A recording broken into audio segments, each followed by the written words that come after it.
जनाबाई बचपन से ही विट्ठल भगवान से बहुत प्रेम करती थी। आषाढ़ की एकादशी पर पंढरपुर में इतनी भीड़ होती है, इतनी भीड़ होती है, जहां पर विट्ठल भगवान विराज रहे हैं, इतनी भीड़ होती है कि वहां लोग दर्शन करने मंदिर में अंदर नहीं जाते। ऐसा कहते हैं आषाढ़ की एकादशी को पंडरीनाथ भगवान ध्वजा में आ जाते हैं, तो मंदिर की ध्वजा का ही दर्शन करते हैं सब। मंदिर के अंदर तो सीमित लोग जाते हैं। आषाढ़ की एकादशी को जनाबाई अपने माता पिता के साथ पंढरपुर आ गए और उस भरे भीड़ में जनाबाई खो गई। स्वाभाविक रूप से क्या होता है कि जब व्यक्ति कहीं भीड़ में खो जाता है तो रोता है, लेकिन जनाबाई नाच रही थी। क्यों? जनाबाई नाच रही थी, आनंदित हो रही थी, बोले अच्छा हुआ, अब मैं इन संतों के पास ही रहूंगी, इन भक्तों के पास ही रहूंगी, पंढरपुर में ही रहूंगी, विट्ठल के पास ही रहूंगी। ऐसी जनाबाई। माता पिता बिछुड़ गए, जनाबाई दूर हो गई, छोटी सी थी। चंद्रभागा नदी है पंढरपुर में, वहां जाकर के जनाबाई बैठ गई। प्रयास किया पंडरीनाथ भगवान का दर्शन हो जाए, पर इतनी भीड़ कि 4 दिन तक जनाबाई को ठाकुर जी के दर्शन नहीं हुए।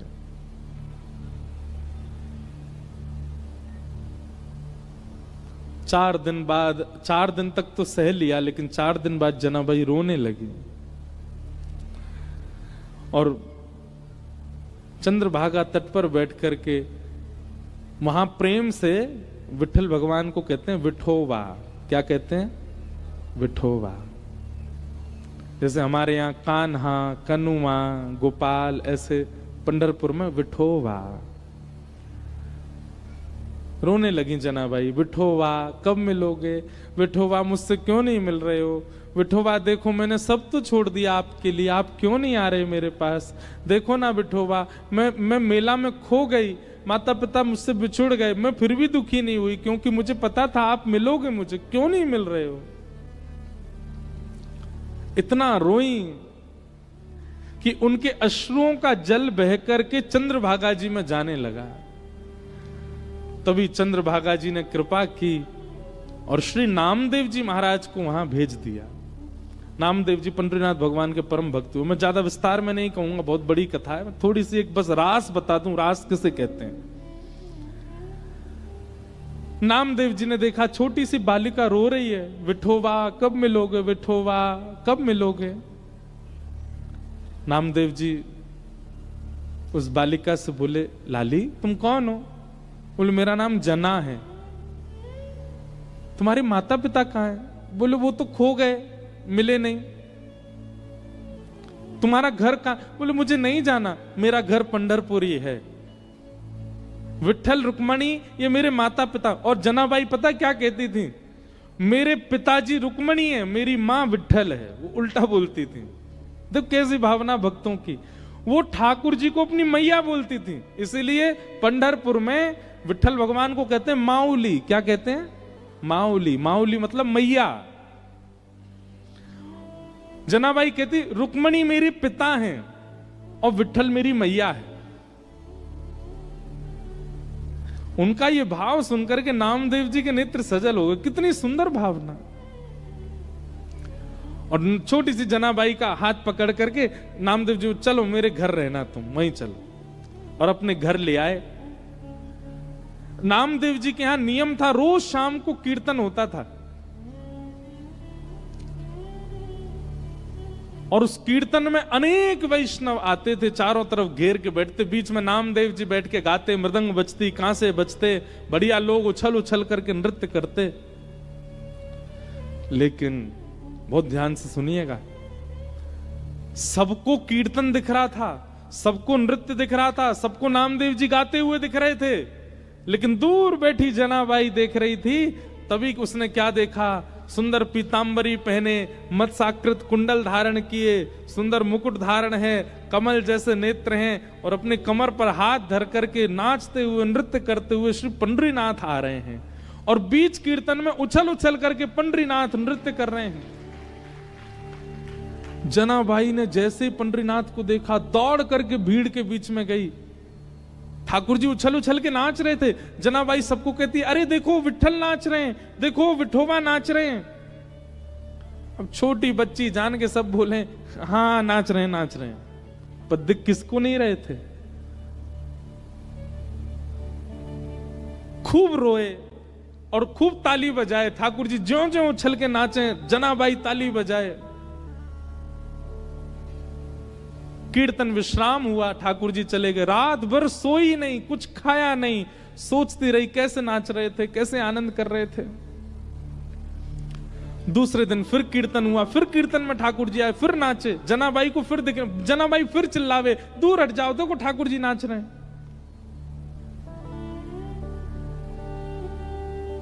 4 दिन 5 दिन रोज ठाकुर जी जनाबाई को दिखे।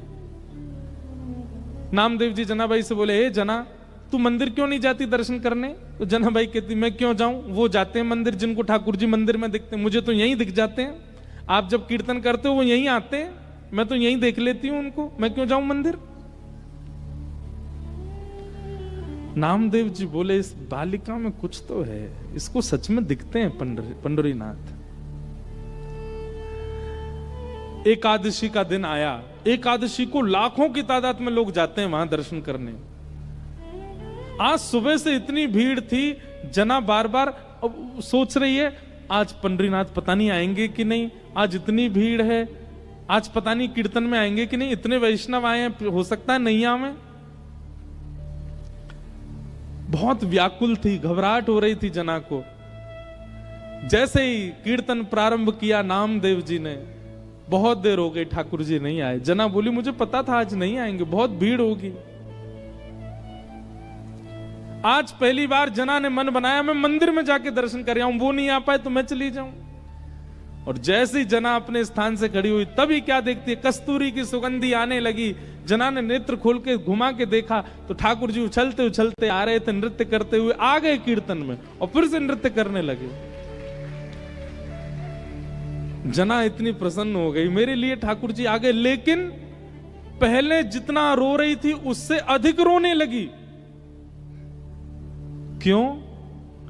बोले आज एकादशी है, सुबेरे के भोर के 4 बजे ब्रह्म मुहूर्त से पंडरीनाथ खड़े रहे होंगे, इतने लोगों ने इनको प्रणाम किया होगा, ये बैठे भी नहीं होंगे। एकादशी के दिन ठाकुर जी का एक क्षण के लिए भी कपाट बंद नहीं होता, इतने भीड़ होती है कि खड़े ही रहते हैं ठाकुर जी दर्शन देने के लिए।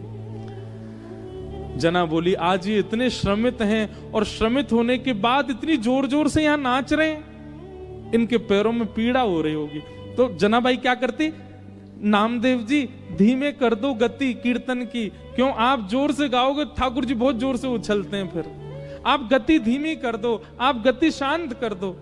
अब उनकी कौन सुने, वो तो छोटी बालिका। और तेज होने लगा और तेज, जनाबाई तो बिखर गई, अरे धीमे करो कीर्तन, पंडरीनाथ को कष्ट हो रहा होगा। लेकिन छोटी बालिका मान करके सबने उठा के किनारे बैठा दिया, सब अपने कीर्तन में नाचने लगे।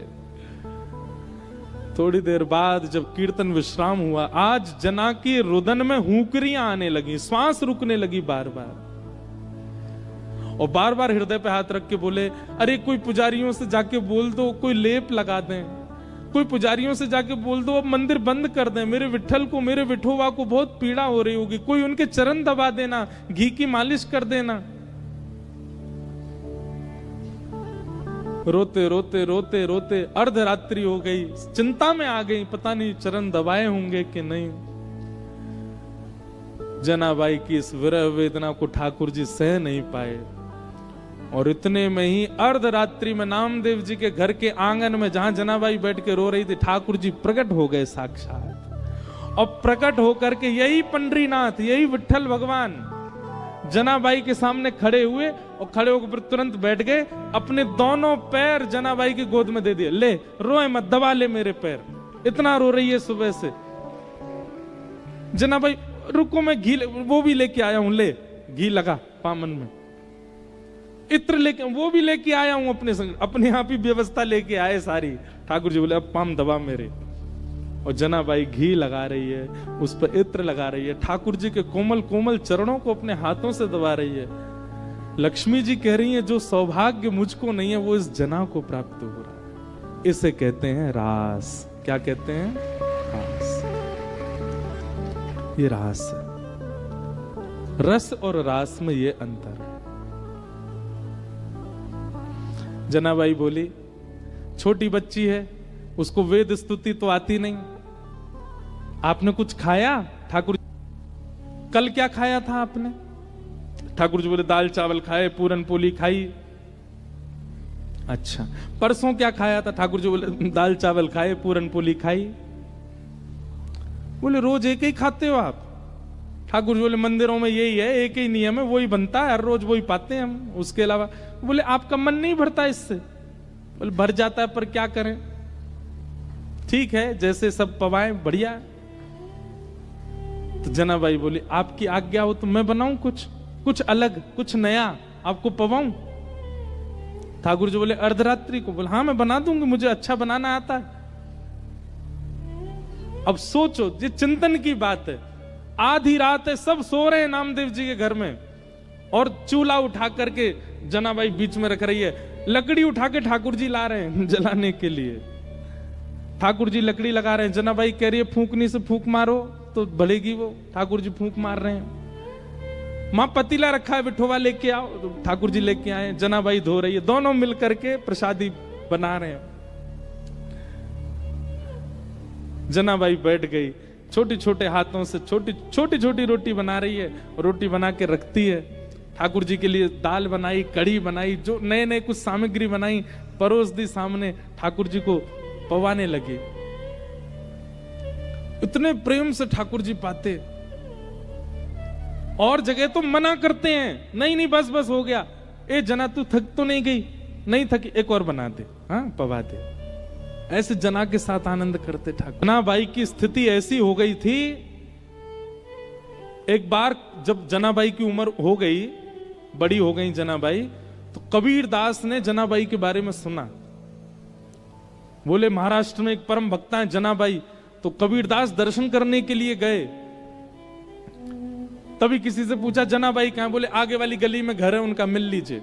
कबीर दास जैसे गए तो वहां पे महाराज भीड़ लगी थी, लड़ाई हो रही थी, दो माताएं एक दूसरे से लड़ रही थी।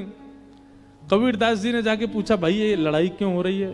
बोले अरे ये जो लड़ रही है ये इसका नाम है जनाबाई, ये दूसरी मैया से इसलिए लड़ रही है, कल कंडे थापे थे ऊपर, कंडे समझते हैं, गोबर के उपले थापे थे, अब उनको निकाल के ले जाने में अब ये जनाबाई कह रही है कि ये अपने कंडों के साथ मेरे कंडे भी ले गई है। अब लड़ाई इस बात की हो रही है कि वो सामने वाली कंडे दे रही है और जनाबाई कान से लगा करके फेंक देती है, बोली ये मेरा नहीं है, मेरा वाला दो। अब बोले कंडे में भी मेरा तेरा क्या होता है? कबीरदास बोले कान से क्यों लगाती है? कबीरदास बोले ए जना सुनो, कंडे ही तो हैं गोबर के, कोई भी उठा ले, वो दे तो रही है सामने वाली, ले जाओ। बोले नहीं मेरे चाहिए। बोले तेरे उस पर कुछ लिखा है क्या? कुछ। बोले लिखा नहीं है। जिस कंडे को कान पे लगाने से विठोवा विठोवा विठोवा विठल विठल ध्वनि आने लगे, समझो वो मेरे हैं, बाकी सारे इसके। कबीरदास बैठ गए वहां पर। बोले भैया किसी के मुख से नाम निकलता है, किसी के रों से नाम निकलते, पर इनके स्पर्श से जड़ वस्तु में से नाम निकलता है। कबीरदास स्वयं बीनने लगे, कंडा उठा, नहीं नहीं ये जना का नहीं है, फेंको। ए जना देखिए तेरा, इसमें से विठोवा आ रहा है। कबीरदास बीन के लाए। ऐसी जनाबाई। तो रास का मतलब क्या है? आपकी प्रेम लक्षणा भक्ति से प्रसन्न होकर के ठाकुर जी आपके लिए सहज हो जाएं, वो रास है।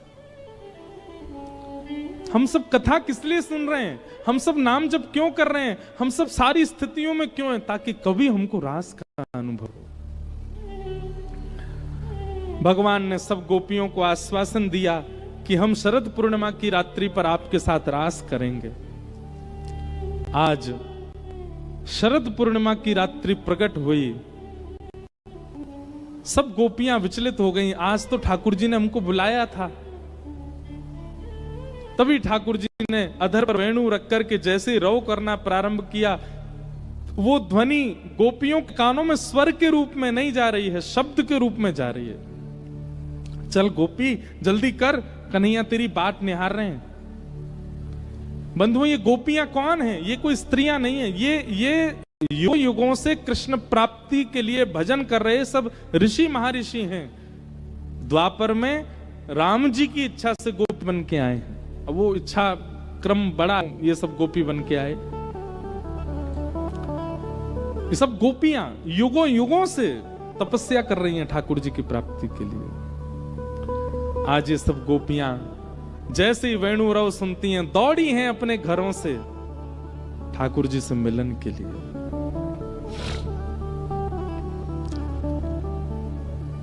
जैसे इतनी गोपियां आई, ठाकुर जी ने आकर के पूछा, अरे भाई तुम सबके आने का कारण, इतनी रात को क्यों आई हो? चलो अपने अपने घर को लौट जाओ। गोपियां नहीं लौटी, बल्कि ठाकुर जी को हम क्यों आई हैं इसका प्रमाण देने लगी। इसको प्रणय गीत कहते हैं, बहुत सुंदर है।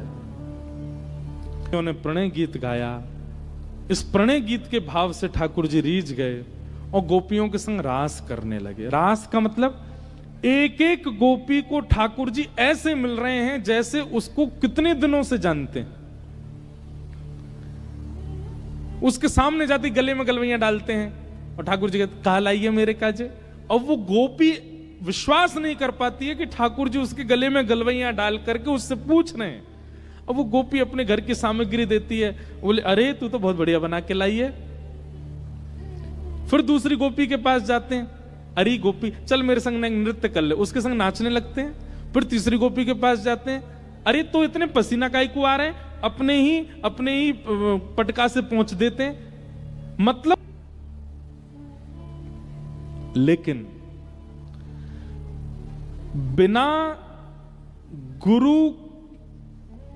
निर्देश के ठाकुर जी मिल गए, बिना गुरु आज्ञा के ठाकुर जी मिल गए, बिना गुरु कृपा के ठाकुर जी मिल गए। इसलिए वह हुआ जो नहीं होना चाहिए था। इतनी सहजता ठाकुर जी की हुई कि गोपियों के चित्त में मान आ गया। और जैसे ही गोपियों के चित्त में मान आया कि हम तो बड़ी सुंदर हैं, ये हमारे रूप पे मोहित हो गए, ठाकुर जी उन सब गोपियों के बीच से अंतर्ध्यान हो गए। और जैसे ही ठाकुर जी अंतर्ध्यान हुए, सब गोपियां विचलित हो गईं, व्याकुल हो गईं। और व्याकुल स्थिति गोपी पुकार करके कहो, हे सुन राधिका दुलारी, सुन राधिका दुलारी, तेरे द्वार का भिखारी, तेरे द्वार का भिखारी, तेरे श्याम का पुजारी, एक पीड़ा है हमारी, श्याम ना मिला हमें, श्याम ना मिला हमें, श्याम ना मिला हमें, श्याम ना मिला हो हमें, श्याम ना मिला हमें, श्याम ना मिला हमें, श्याम ना श्याम ना मिला।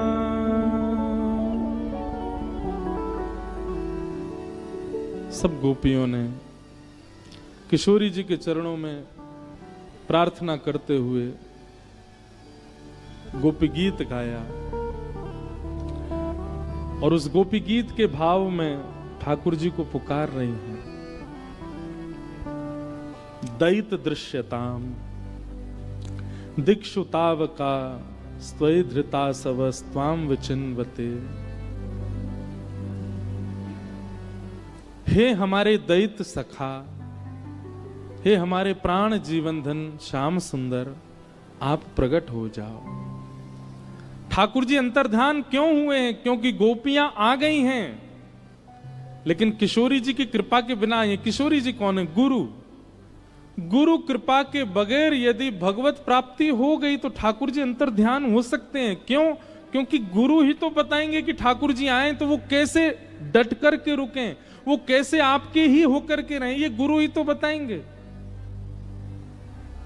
और जब ठाकुर जी अंतर्ध्यान हो गए तब गोपियां किशोरी जी की शरण में गईं और किशोरी जी की कृपा से गोपी गीत गाया, जिस गोपी गीत से ठाकुर जी पुनः प्रकट हो गए। कि ताशामाभिर्भूत सौरी स्मयमाय मुखाम्भुज पीतांबरधरश्रगवे साक्षान् मन्मथ मन्मथ। ठाकुर जी गोपी गीत के बाद पुनः प्रकट हो गए। एक बात मैं यहां कहता हूं कि जो गाना जानता है ना ठाकुर जी को वही पा पाएगा।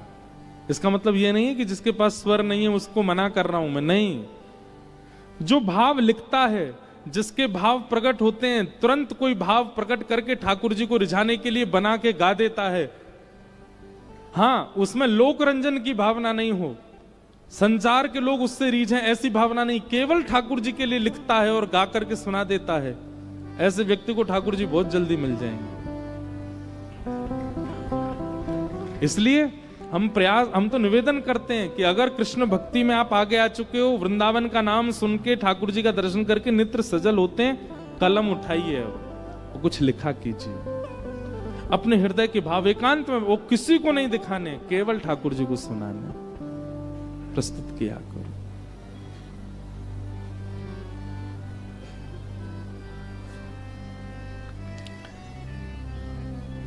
गोपियों के बीच ठाकुर जी प्रकट हो गए और अब की बार भगवान प्रकट जैसे हुए, गोपियों ने हाथ पांव सब पकड़ लिए, बोले अब नहीं जाने देंगे। भगवान बोले हम नहीं जा रहे, आप सबको मान हुआ था इसलिए गए थे, अब आप मान रहित हो गई हैं, अब हम आपके संगी रहेंगे और हम एक कृष्ण अनेक गोपी नहीं रहेंगे, अब हम अनेक रूप धारण कर लेंगे। जितनी गोपी उतने ठाकुर जी ने रूप धारण कर लिए और वृंदावन में अब रास नहीं, अब महारास हो रहा था। एक एक गोपी के लिए ठाकुर जी प्रकट हो गए, महारास हुआ।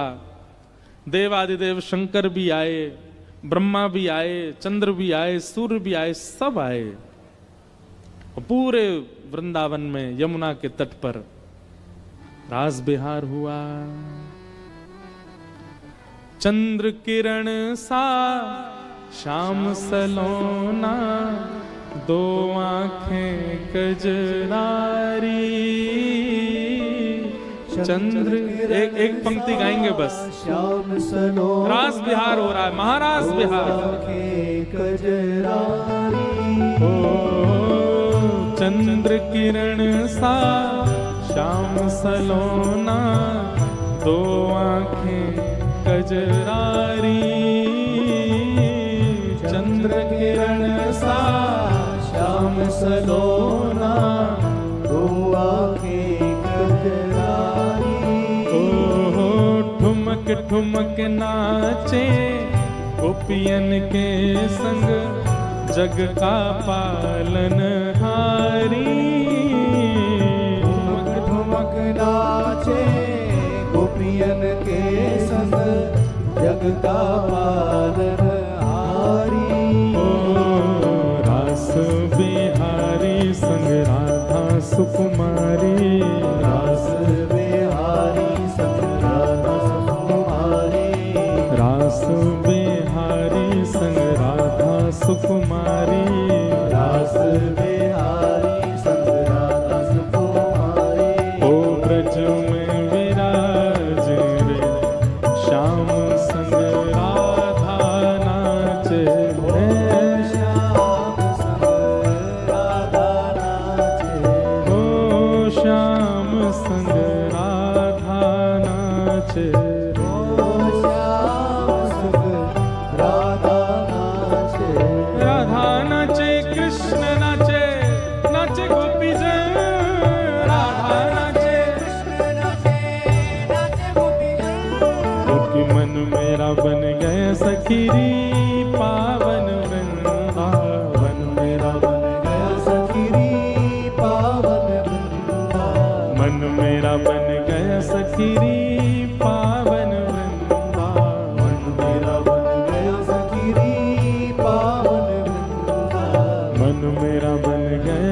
सखीरी पावन वृंदावन। मेरा बन गया सखीरी पावन ओ मन मेरा बन गया सखीरी पावन वृंदावन। मन मेरा बन गया सखीरी पावन। बोलो रास रासेश्वर भगवान की।